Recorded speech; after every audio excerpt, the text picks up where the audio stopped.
Hi friends, welcome to GK world. আমি তোমাদের জন্য আরপিএফের যে ক্লাস শুরু করেছিলাম, আজকে আমরা তার 21 নম্বর ক্লাসটি দেখে নেব। এর আগে আমি 20টা ক্লাস আপলোড করেছি, অনেকেই তোমরা দেখেছো। যারা দেখোনি অবশ্যই একবার করে দেখে নিও। ডেসক্রিপশানে আমি সেগুলির লিঙ্ক দিয়ে রেখেছি। প্লে লিস্ট বানানো আছে তোমাদের একটা, সেখানে গেলে তোমরা সবকটা ভিডিও একসঙ্গে পেয়ে যাবে। তো যারা দেখোনি অবশ্যই একবার গিয়ে দেখে নাও। আজকে আমরা দেখে নেবো 21 নম্বর ক্লাসটি। তো দেখো আজকের ক্লাসটির প্রথম প্রশ্ন কি বলা হয়েছে। ভারতের মূল সংবিধানটি কার হস্তলিখিত ছিল? প্রশ্নগুলো খুবই গুরুত্বপূর্ণ। তোমরা নিজেরা কতগুলি করতে পারছো সেটা অবশ্যই দেখবে এবং ভিডিও শেষে আমাকে কমেন্টে জানাবে। টোটাল এখানে 40টা করে প্রশ্ন থাকে প্রত্যেকটা সেটে। তো তোমরা তার মধ্যে কতগুলো পারছো সেটা দেখবে, ভিডিও শেষে আমাকে কমেন্টে জানাবে। তো দেখো এটার উত্তরটা কী হবে। ভারতের মূল সংবিধানটি কার হস্তলিখিত ছিল বলা হয়েছে। তো এটি রাইট অ্যান্সার হয়ে যাবে, যেটি সেটি হচ্ছে প্রেম বিহারী নারায়ণ রায়জাদা হয়ে যাবে তোমাদের এটির সঠিক উত্তর। সি অপশান এটির রাইট অ্যান্সার। 2 নম্বর প্রশ্ন দেখো, বলা হয়েছে নিম্নের কোনটি প্রাচ্যের প্যারিস নামে পরিচিত? তো এটি রাইট অ্যান্সার কী হবে? নিম্নের কোনটি প্রাচ্যের প্যারিস নামে পরিচিত? সঠিক অ্যান্সার হয়ে যাবে যেটি সেটি হচ্ছে বি অপশান পন্ডিচেরি হয়ে যাবে তোমাদের এটির রাইট অ্যান্সার। এরপরে দেখো 3 নম্বর প্রশ্ন, বলা হয়েছে ভারত তথা এশিয়ার মধ্যে সর্বপ্রথম কোন শহরে বিদ্যুতের ব্যবহার শুরু হয়? খুবই গুরুত্বপূর্ণ একটা প্রশ্ন এটি। ভারত তথা এশিয়ার মধ্যে সর্বপ্রথম কোন শহরে বিদ্যুতের ব্যবহার শুরু হয়? কী হবে এটির অ্যান্সার? সঠিক উত্তর হয়ে যাবে যেটি সেটি হচ্ছে ব্যাঙ্গালোর। সি অপশান তোমাদের এটির রাইট অ্যান্সার। নেক্সট দেখো 4 নম্বর প্রশ্ন, বলা হয়েছে শ্যামাজি কৃষ্ণবর্মা দ্বারা প্রতিষ্ঠিত বিপ্লবী গুপ্ত সমিতির নাম কি? তো নিম্নের যে 4টি অপশান আছে তার মধ্যে সঠিক উত্তরটি কী হবে? বিপ্লবী গুপ্ত সমিতি, যেটি শ্যামাজি কৃষ্ণবর্মা দ্বারা প্রতিষ্ঠিত হয়েছিল, সেটি হয়ে যাবে তোমাদের 4টি অপশানের মধ্যে ইন্ডিয়ান হোম রুল সোসাইটি হয়ে যাবে তোমাদের এটি রাইট অ্যান্সার। 1905 খ্রিস্টাব্দে 1905 সালে এটি তোমাদের লন্ডনে প্রতিষ্ঠিত করা হয়। নেক্সট দেখো 5 নম্বর প্রশ্ন, বলা হয়েছে কি নিম্নলিখিতদের মধ্যে কে 1774 খ্রিস্টাব্দে ভারতের প্রথম ডাকঘর প্রতিষ্ঠা করেন? এটি রাইট অ্যান্সার কী হবে? কে করেছিলেন 1774 খ্রিস্টাব্দে ভারতের প্রথম ডাকঘর প্রতিষ্ঠাতা? রাইট অ্যান্সার হয়ে যাবে যেটি সেটি হচ্ছে ওয়ারেন হেস্টিং হয়ে যাবে তোমাদের এটির রাইট অ্যান্সার। নেক্সট দেখো 6 নম্বর প্রশ্ন, বলা হয়েছে নিম্নের কোনটি অপ্রচলিত শক্তির উদাহরণ? খুবই সহজ একটা প্রশ্ন, আশা করি তোমরা পারবে এটির অ্যান্সার। নিম্নের কোনটি অপ্রচলিত শক্তির উদাহরণ? সঠিক অ্যান্সার হয়ে যাবে উপরের সবগুলি এখানে অপ্রচলিত শক্তির উদাহরণ। এরপরে দেখো 7 নম্বর প্রশ্ন, বলা হয়েছে সংবিধানের 10ম তফসিলটিতে কি রয়েছে? তো রাইট অ্যান্সার কী হবে? খুবই গুরুত্বপূর্ণ এই প্রশ্নটি। সংবিধানের 10ম তফসিলে কি রয়েছে? দেখো অপশানগুলো বড় বড় আছে, তো সঠিক অ্যান্সারটি হয়ে যাবে যেটি সেটি হচ্ছে এখানে রাইট অ্যান্সার হচ্ছে বি অপশান দলত্যাগ বিরোধী আইন সম্পর্কিত বিধানসমূহ রয়েছে 10ম তফসিলে। ঠিক আছে। নেক্সট দেখো 8 নম্বর প্রশ্ন, কি বলা হয়েছে নিম্নের কোনটি নদী গঠিত ভূমিরূপের উদাহরণ নয়? তো এটি রাইট অ্যান্সার কী হবে? নদী গঠিত ভূমিরূপের উদাহরণ নয়। 4টি অপশানের মধ্যে যেটি সঠিক উত্তর হয়ে যাবে সেটি হচ্ছে সার্ক, এটি হয়ে যাবে নদী গঠিত ভূমিরূপের উদাহরণ নয়। নেক্সট দেখো 9 নম্বর প্রশ্ন, বলা হয়েছে অসুর তপশিলি উপজাতি কোন রাজ্যে দেখতে পাওয়া যায়? তো এটি সঠিক উত্তর কী হবে? বিভিন্ন ধরনের উপজাতিগুলো তোমাদের পরীক্ষায় একটা করে এসে থাকে। তো অসুর তপশিলি উপজাতি এটি কোন রাজ্যে দেখা যায়? ভিডিওটা ভালো লাগলে তোমরা অবশ্যই একটা লাইক করে দিও। যারা নতুন আমাদের চ্যানেলে আসছো চ্যানেলটি সাবস্ক্রাইব করে নিও। এবং তোমাদের যদি এটার পিডিএফ প্রয়োজন হয় তো আমাদের টেলিগ্রাম গ্রুপের লিঙ্ক আমি ডিসক্রিপশানে দিয়ে রাখি, সেখানে অবশ্যই জয়েন হয়ে নিও। তাছাড়াও হোয়াটসঅ্যাপেরও একটা গ্রুপ আছে আমাদের, সেখানেও এটার লিঙ্ক আমি ডিসক্রিপশানে দিয়ে রাখি। তো সেটাতেও চাইলে তোমরা জয়েন হয়ে নিতে পারো, সেখানে আমি পিডিএফগুলো পোস্ট করে দিই, সেখানে পিডিএফ তোমরা পেয়ে যাবে। তো অবশ্যই জয়েন হয়ে নিও। তো এটি রাইট অ্যান্সার কী হবে? অসুর তপশিলি যে উপজাতি আছে এটি দেখতে পাওয়া যায় কোথায় না পশ্চিমবঙ্গে দেখতে পাওয়া যায়। সি অপশান এটি তোমাদের সঠিক অ্যান্সার। এরপরে দেখো 10 নম্বর প্রশ্ন, বলা হয়েছে সাদা কালো ফটোগ্রাফিতে নিম্নলিখিত কোন পদার্থ ব্যবহার করা হয়? তো রাইট অ্যান্সার কী হবে? সাদা কালো ফটোগ্রাফিতে নিম্নলিখিত কোন পদার্থ ব্যবহার করা হয়? সঠিক যে উত্তর হবে সেটি হচ্ছে ডি অপশান তোমাদের এটি রাইট অ্যান্সার, সিলভার ব্রোমাইড ব্যবহার করা হয়ে থাকে। নেক্সট দেখো 11 নম্বর প্রশ্ন, বলা হয়েছে কোন ভাইসরয় ভারতে হাইকোর্ট স্থাপন করেছেন? তো এটি রাইট অ্যান্সার কী হবে? কোন ভাইসরয় ভারতে হাইকোর্ট স্থাপন করেছেন? সঠিক উত্তর হয়ে যাবে যেটি সেটি হচ্ছে লর্ড জন লরেন্স, ইনি ভারতে হাইকোর্ট স্থাপন করেছিলেন। ঠিক আছে, এই অপশান এটি তোমাদের সঠিক অ্যান্সার। এরপরে দেখো 12 নম্বর প্রশ্ন, বলা হয়েছে ভারতের দ্বিতীয় বৃহত্তম অপরিশোধিত তেল উৎপাদনকারী রাজ্য কোনটি? খুবই গুরুত্বপূর্ণ এই প্রশ্নটি। ভারতের দ্বিতীয় বৃহত্তম বলা হয়েছে দেখো অপরিশোধিত তেল উৎপাদনকারী রাজ্য। তো রাইট অ্যান্সার কী হবে? সঠিক উত্তর হয়ে যাবে যেটি সেটি হচ্ছে রাজস্থান হয়ে যাবে, এটি তোমাদের right answer, D option Rajasthan এটির সঠিক উত্তর। এরপরে দেখো 13 নম্বর প্রশ্ন, বলা হয়েছে পৌষ্টিক নালীর অঙ্গগুলির দ্বারা নিঃসৃত কোন রস চর্বি হজমে গুরুত্বপূর্ণ ভূমিকা পালন করে। তো এটি সঠিক উত্তর কী হবে?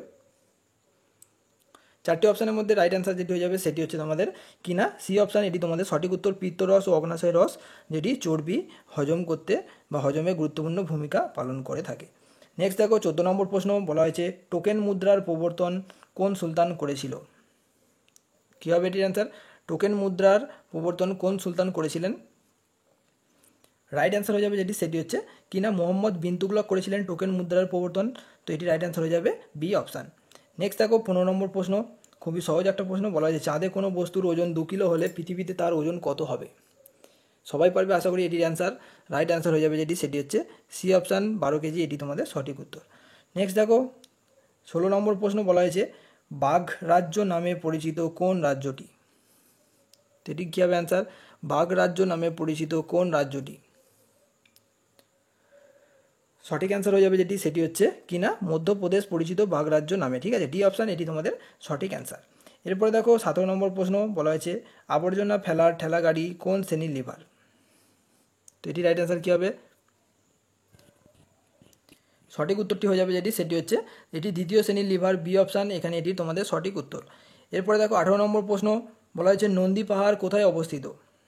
তো এটি সঠিক উত্তর কী হবে? নন্দী পাহাড় কোথায় অবস্থিত? খুবই গুরুত্বপূর্ণ এই প্রশ্নটি তোমাদের জন্য। নন্দী পাহাড় অবস্থিত হয়ে যাবে কোথায় তাহলে? সঠিক অ্যান্সার হচ্ছে এটি কর্ণাটকে অবস্থিত, সি অপশান, এটি তোমাদের রাইট অ্যান্সার। নেক্সট দেখো 19 নম্বর প্রশ্ন, বলা হয়েছে গোয়ালিনী আঞ্চলিক নৃত্যটি কোন রাজ্যে দেখতে পাওয়া যায়? কী হবে এটির অ্যান্সার তাহলে? গোয়ালিনী আঞ্চলিক নৃত্যটি দেখতে পাওয়া যায় যে রাজ্যে সেটি হয়ে যাবে তোমাদের কোথায়? সঠিক অ্যান্সার যেটি হবে সেটি হচ্ছে এটি অসমে দেখতে পাওয়া যায়, ডি অপশান, এটি তোমাদের সঠিক অ্যান্সার। আসামে গোয়ালিনী আঞ্চলিক নৃত্যটি দেখতে পাওয়া যায়। এরপরে দেখো 20 নম্বর প্রশ্ন, বলা হয়েছে চতুর্থ বৌদ্ধ সম্মেলনের সহসভাপতি কে ছিলেন? তো এটির অ্যান্সার কী হবে? চতুর্থ বৌদ্ধ সম্মেলনের সহসভাপতি কে ছিলেন?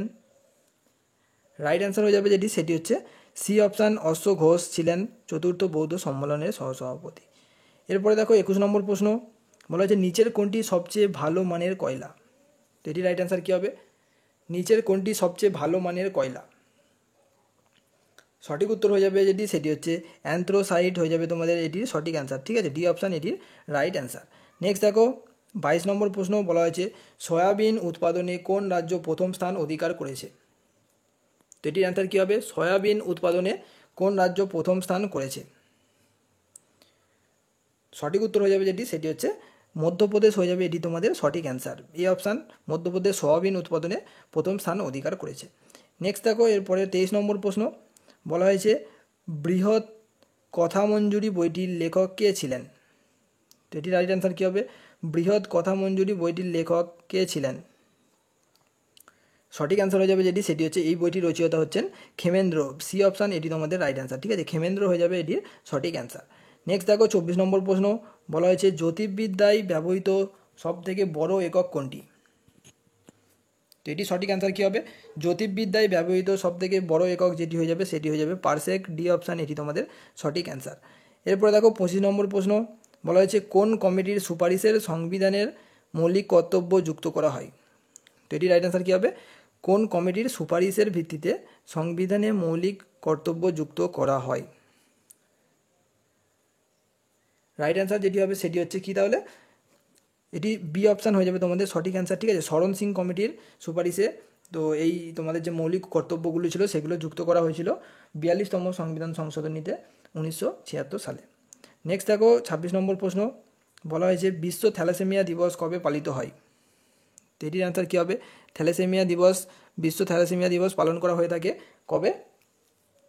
সঠিক অ্যান্সার হয়ে যাবে এ অপশান, 8ই মে এটি পালন করা হয়ে থাকে, এ অপশান হয়ে যাবে এটি তোমাদের সঠিক উত্তর। এরপরে দেখো 27 নম্বর প্রশ্ন, বলা হয়েছে নিম্নের কোন রেচন পদার্থটি যকৃৎ থেকে উৎপন্ন হয় না? তো এটি সঠিক উত্তর কী হবে? চারটে অপশানের মধ্যে রাইট অ্যান্সার হয়ে যাবে যেটি সেটি হচ্ছে যকৃৎ থেকে উৎপন্ন হয় না, যেটি সেটি হচ্ছে অ্যামোনিয়া হয়ে যাবে, এটি তোমাদের রাইট অ্যান্সার, সি অপশান, এটি তোমাদের সঠিক উত্তর। নেক্সট দেখো 28 নম্বর প্রশ্ন, কি বলা হয়েছে? বলা হয়েছে কাম্বালা উৎসব ভারতের কোন রাজ্যে পালিত হয়? তো এটি রাইট অ্যান্সার কী হবে? কাম্বালা উৎসব ভারতের কোন রাজ্যে পালিত হয়? সঠিক অ্যান্সার যেটি হবে সেটি হচ্ছে এটি পালিত হয়ে থাকে কোথায় না কর্ণাটক হয়ে যাবে তোমাদের এটি সঠিক উত্তর, কর্ণাটকে কাম্বালা উৎসব পালিত হয়। নেক্সট দেখো 29 নম্বর প্রশ্ন বলা হয়েছে 1927 সালে কলকাতায় প্রথম অল ইন্ডিয়া স্টেটস পিপলস কনফারেন্সকে উদ্বোধন করেন। তো এটি রাইট অ্যান্সার কী হয়ে যাবে? সঠিক অ্যান্সার যেটি এটি হবে সেটি হচ্ছে এটি উদ্বোধন করেছিলেন কে না জওহরলাল নেহরু। তোমাদের এটি রাইট অ্যান্সার, এ অপশান হয়ে যাবে এটি তোমাদের সঠিক উত্তর। এরপরে দেখো 30 নম্বর প্রশ্ন বলা হয়েছে নিম্নলিখিত কোন সালে ভারতের সংবিধানের প্রথম সংশোধনী বিলটি পাস হয়। তো এটি রাইট অ্যান্সার কী হবে? অনেকেই পারবে এটির অ্যান্সার। প্রথম সংশোধনী বিলটি পাস হয়েছিল সংবিধানের কত সালে? রাইট অ্যান্সার হয়ে যাবে কবে না 1951 হয়ে যাবে তোমাদের এটি সঠিক অ্যান্সার, বি অপশান এটির সঠিক উত্তর। এরপরে দেখো 31 নম্বর প্রশ্ন বলা হয়েছে কার রাজত্বকালকে মুঘল স্থাপত্যের স্বর্ণযুগ বলা হতো। তো এটি রাইট অ্যান্সার কী হবে? কার রাজত্বকালকে মুঘল স্থাপত্যের স্বর্ণযুগ বলা হতো? সঠিক অ্যান্সার হয়ে যাবে যেটি সেটি হচ্ছে শাহজাহান হয়ে যাবে তোমাদের এটি right answer, C option Shahjahan এটির সঠিক উত্তর।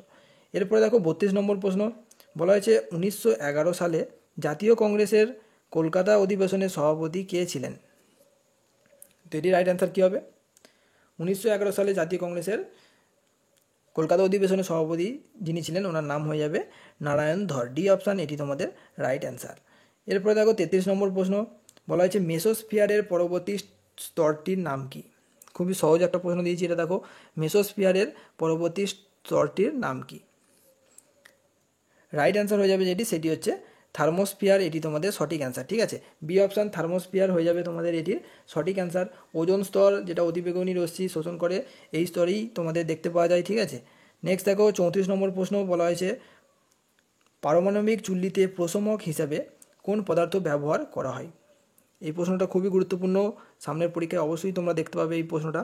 দেখবে বলা হয়েছে কি, তাহলে এটি রাইট অ্যান্সার কী হবে?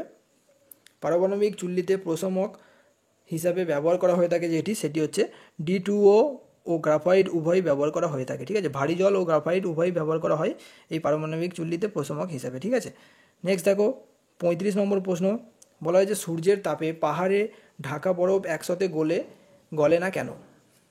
তো এটি রাইট অ্যান্সার কী হবে? সূর্যের তাপে পাহাড়ে ঢাকা বরফ একসাথে গলে না কেন। সঠিক অ্যান্সার হয়ে যাবে চারটে অপশানের মধ্যে যেটি সেটি হচ্ছে নাকি এটি সূর্য থেকে প্রাপ্ত বেশিরভাগ তাপ প্রতিফলিত করে। ঠিক আছে, বি অপশান এটি তোমাদের সঠিক অ্যান্সার। ঠিক আছে, এটি সূর্য থেকে প্রাপ্ত বেশিরভাগ তাপই প্রতিফলিত করে, তাই একসাথে গলে যায় না। নেক্সট দেখো 36 নম্বর প্রশ্ন বলা হয়েছে আর্য জাতি প্রথম জনবসতি কোথায় গড়ে তুলেছিল। তো এটি রাইট অ্যান্সার কী হবে? আর্য জাতি প্রথম জনবসতি কোথায় গড়ে তুলেছিল। সঠিক অ্যান্সার হয়ে যাবে চারটে অপশানের মধ্যে যেটি সেটি হচ্ছে সপ্তসিন্ধু অঞ্চল হয়ে যাবে তোমাদের এটি রাইট অ্যান্সার, সি অপশান এটি তোমাদের সঠিক অ্যান্সার। এরপরে দেখো 37 নম্বর প্রশ্ন বলা হয়েছে ঐতিহাসিক স্মৃতিস্তম্ভ আর জাতীয় গুরুত্বপূর্ণ জায়গাগুলি রক্ষা করার কথা বলা হয়েছে সংবিধানের কোন ধারায়। তো এটি রাইট অ্যান্সার কী হবে? খুবই গুরুত্বপূর্ণ একটা প্রশ্ন, সঠিক অ্যান্সার হয়ে যাবে যেটি সেটি হচ্ছে কোন ধারায় বলা হয়েছে এটি না 49 নম্বর ধারায় বলা হয়েছে এটি। তো এই অপশান হয়ে যাবে তোমাদের এটির সঠিক অ্যান্সার। এরপরে দেখো 38 নম্বর প্রশ্ন বলা হচ্ছে অগস্ত্যমালাই বায়োস্ফিয়ার রিজার্ভ কোথায় অবস্থিত। তো এটির অ্যান্সার কী হবে? অগস্ত্যমালাই বায়োস্ফিয়ার রিজার্ভটি অবস্থিত হয়ে যাবে কোথায় না কেরল হয়ে যাবে তোমাদের এটির সঠিক অ্যান্সার, ডি অপশান কেরলে এটি অবস্থিত। নেক্সট 39 নম্বর প্রশ্ন বলা হয়েছে দেখো ভারতে প্রথম শিল্পনীতি কার্যকর হয় কত সালে। তো এটির সঠিক উত্তর কী হবে? ভারতে প্রথম শিল্পনীতি কার্যকর হয় কত সালে। সঠিক অ্যান্সার কী হবে? রাইট অ্যান্সার হয়ে যাবে যেটি সেটি হচ্ছে 1948 সালে প্রথম কার্যকর হয়, বি অপশান এ হয়ে যাবে তোমাদের এটির রাইট অ্যান্সার। এরপরে দেখো 40 নম্বর প্রশ্ন এবং আজকের এই সেটটি লাস্ট প্রশ্ন, এটির অ্যান্সার তোমরা কমেন্টে আমাকে জানাবে। প্রশ্নটা দেখে নাও, ভারতের আর্থিক নীতি ইকোনমিক পলিসি যেটা বলা হয় এটি প্রণয়ন করে ড্যাশ, কার দ্বারা এটি প্রণয়ন করা হয়। তো এটি সঠিক অ্যান্সার যেটি হবে সেটা তোমরা কমেন্টে জানাও। ঠিক আছে, তোমাদের জন্য এই প্রশ্নটি রইল, অবশ্যই কমেন্ট করার চেষ্টা করো, নাহলে পরের দিনের পার্টে আমি এটার অ্যান্সার বলে দেবো। সেটটা ভালো লাগলে তোমরা অবশ্যই একটা লাইক করে দিও। যারা নতুন আমাদের চ্যানেলে আসো অবশ্যই চ্যানেলটি সাবস্ক্রাইব করতে ভুলো না। ডেলি তোমরা আমাদের এই চ্যানেলে ক্লাস পেয়ে যাবে যেগুলো তোমাদের সামনের পরীক্ষায় অনেকটা হেল্প করবে। তো ধন্যবাদ সম্পূর্ণ ভিডিওটি দেখার জন্য।